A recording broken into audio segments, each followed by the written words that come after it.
Le soleil, cette étoile majestueuse qui illumine notre monde lui apportant sa chaleur, celui sans qui aucune vie n'est possible et dont le cœur brille à 15 millions de degrés, température inimaginable pour les pauvres humains que nous sommes. Enfin, inimaginable pas vraiment. Aujourd'hui, l'humanité traverse une crise grave. L'explosion démographique et technologique nous force à produire toujours plus d'énergie, notamment des carburants et de l'électricité. Le problème, c'est que ces énergies sont extrêmement polluantes, que ce soit le pétrole pour les chaudières et les véhicules, ou l'électricité faite dans des centrales à charbon. Le nucléaire est un problème différent. Sur l'instant, ça ne produit pas de gaz nocifs. En revanche, cela produit des déchets mortels dont on ne sait pas comment se débarrasser, donc c'est pas forcément mieux. Bien sûr, il y a des alternatives avec les énergies renouvelables, mais on ne va pas se voiler la face, le solaire, l'éolien et l'hydroélectrique sont des systèmes formidables, mais dont l'évolution est encore trop limitée pour pouvoir remplacer les sources conventionnelles. Je sais que certains ne seront pas d'accord avec ça, et je suis prêt à en discuter dans les commentaires. Donc, il nous faut une alternative viable, non polluante et réaliste. Pour les voitures, nous avons l'hydrogène, qui n'est certes pas très populaire, mais qui est une véritable réussite. Le problème, c'est que pour mettre en place des infrastructures, c'est bien trop coûteux.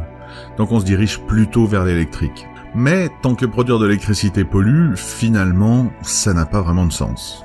Les Chinois, qui sont les premiers concernés par le problème de l'énergie vu leur nombre, se sont lancés depuis un moment, comme pas mal d'autres pays d'ailleurs, dans la fusion nucléaire. Aujourd'hui, tous nos réacteurs nucléaires sont des réacteurs à fission, c'est-à-dire qu'on brise des atomes pour créer une réaction génératrice d'énergie.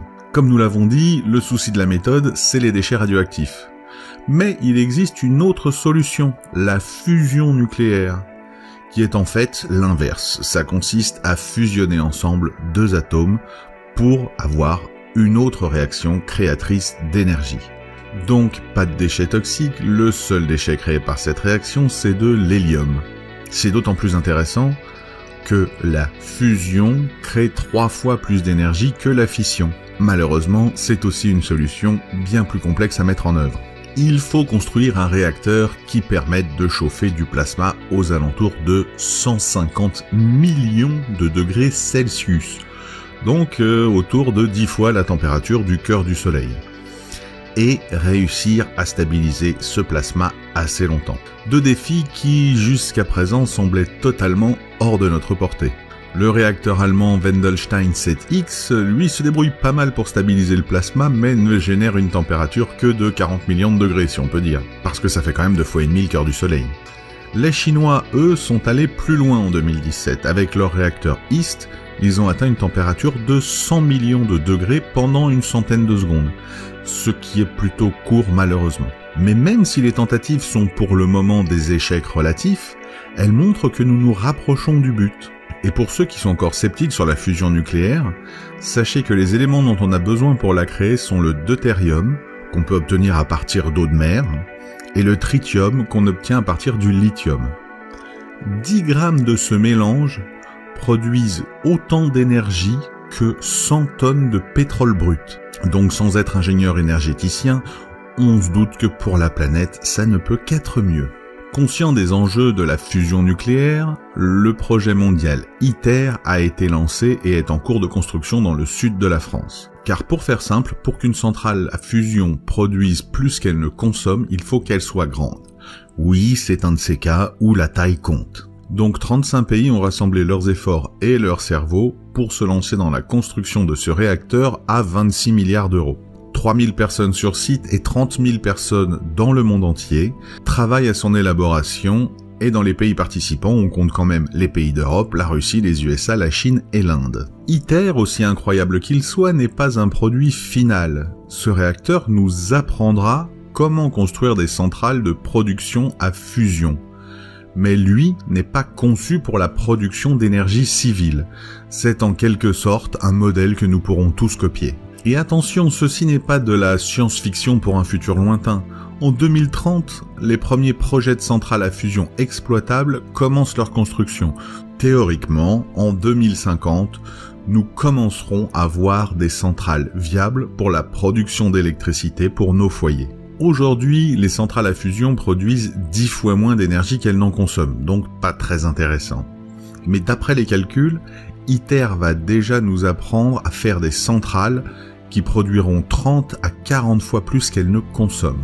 Autre petit avantage de ces centrales nouvelle génération, la sécurité. On se souvient tous de Tchernobyl ou Fukushima, on connaît le résultat d'un souci dans une centrale à fission. Dans une centrale à fusion, aucun problème.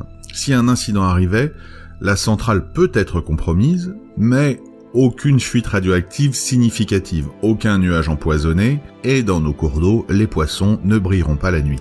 Pour ce qui est de cette radioactivité, au lieu d'avoir des tonnes de déchets qui restent radioactifs pendant des dizaines de milliers d'années, seules quelques parties de la centrale deviennent radioactives et seulement pour quelques décennies.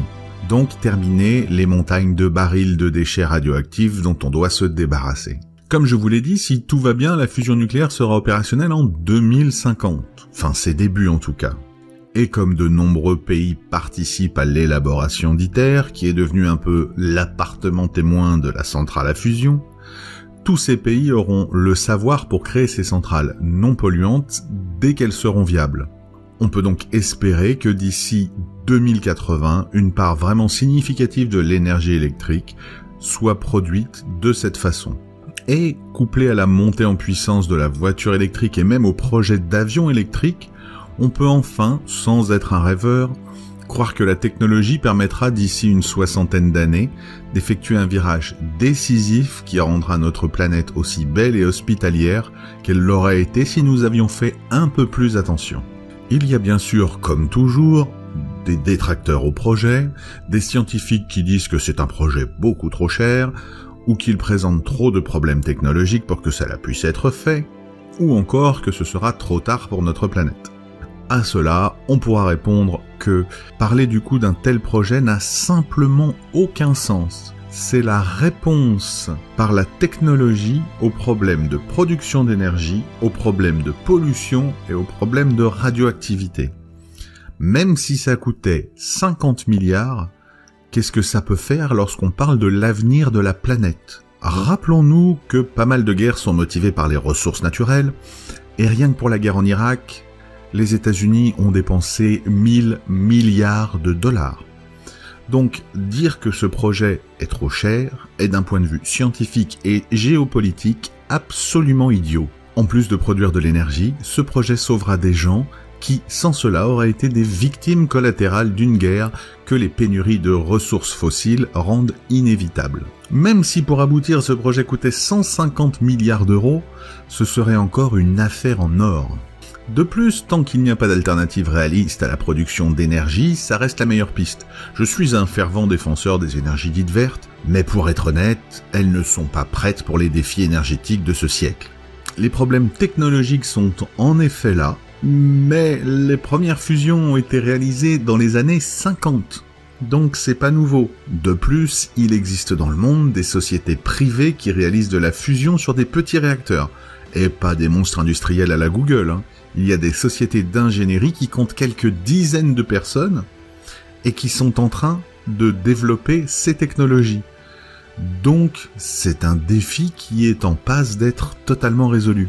Et puis c'est vraiment sous-estimer l'inventivité humaine. Il nous a fallu 60 ans pour passer du premier vol avec un avion en tissu et en bois à la première fusée partie dans l'espace. Donc penser que ces défis-là sont insurmontables, c'est soit être de très mauvaise foi, soit avoir une méconnaissance de l'histoire des sciences assez catastrophique. Pour finir, un petit truc qui n'a en soi aucun véritable intérêt, mais qu'en bon geek je trouve absolument fascinant. Quand ITER sera fini et en fonction, vous vous doutez bien qu'avec un plasma à 150 millions de degrés, il va falloir refroidir la chambre où se passe la réaction, même si le plasma est en fait contenu par un champ électromagnétique. Lorsque donc ce réacteur sera mis en action, ce sera le seul endroit de l'univers connu où en parcourant 6 mètres, on passera d'une température de moins de 170 degrés à une température de plus 150 millions de degrés. Et se dire que ce sont les humains, êtres insignifiants sur une petite planète orbitant autour d'une étoile très modeste, qui ont réussi à faire ça, je trouve que c'est plutôt incroyable.